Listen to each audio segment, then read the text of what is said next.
I'm trying to do this dang video. You will not let me. You are so bad.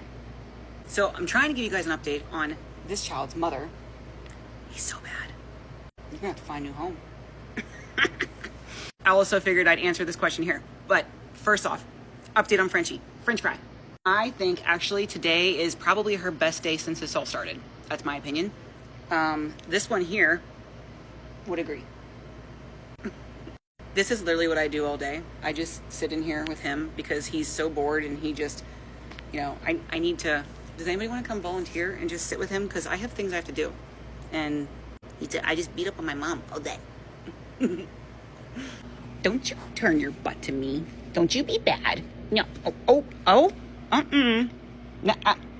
You're acting like ghosts now. That's what you're doing. There will be none of this. Oh my gosh. You bad child. We're trying to talk about your mother, okay? We're not talking about you. So, Frenchie, I think she looks, look at her eyes. I just think she looks brighter today. She's finishing all of her grain and her oats, and her blood work was the best it has been today. We are still doing fluids because we have to. She's still not 100% normal. I have been having to give her pain meds, her Banamine at night. I literally cannot get this vulture to stop biting me. Stop. You're bad. But I will say I have not given it tonight yet. So this is the first night that she has not started to look uncomfortable around midnight or so. So we'll see what that does. I am starting her on an antibiotic because her temperature just is kind of hanging around the high 101s, and that's just not normal, especially since we're in air conditioning. But hopefully, you know, if there's some type of little infection brewing, then, you know, hopefully that'll take care of it. So that's the plan there.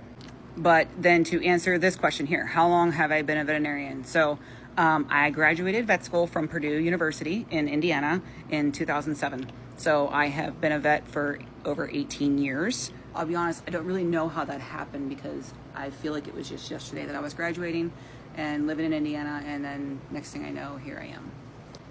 I graduated in 2007, and then I moved back home to Pennsylvania, and my husband and I had, not my husband at the time, but we had bought a house, and then we got married in 2008, and we had just bought the house in 2007, and then we decided, or I should say I decided, I found a different house in my hometown because the first house was like a half hour away, and that house had a side yard and it had a barn, and I just could picture building my own vet clinic there. And so I said to my husband, I said, I know we just moved here and I just graduated, but we need to move again because we need to get this house. So he was not happy about that, but in the end, it all worked out because we moved there. We did build. Do you guys see how bad this child is? Like, I do realize it's my fault though. Like, I do. We moved there and then we started building our vet clinic, and we opened in July of 2009. And from there, it was all history. I was doing equine as well as small animal at the time, but then we got so busy with the small animal side of things that honestly there was no time to do equine at all. So, because I was a solo practitioner for 10 years.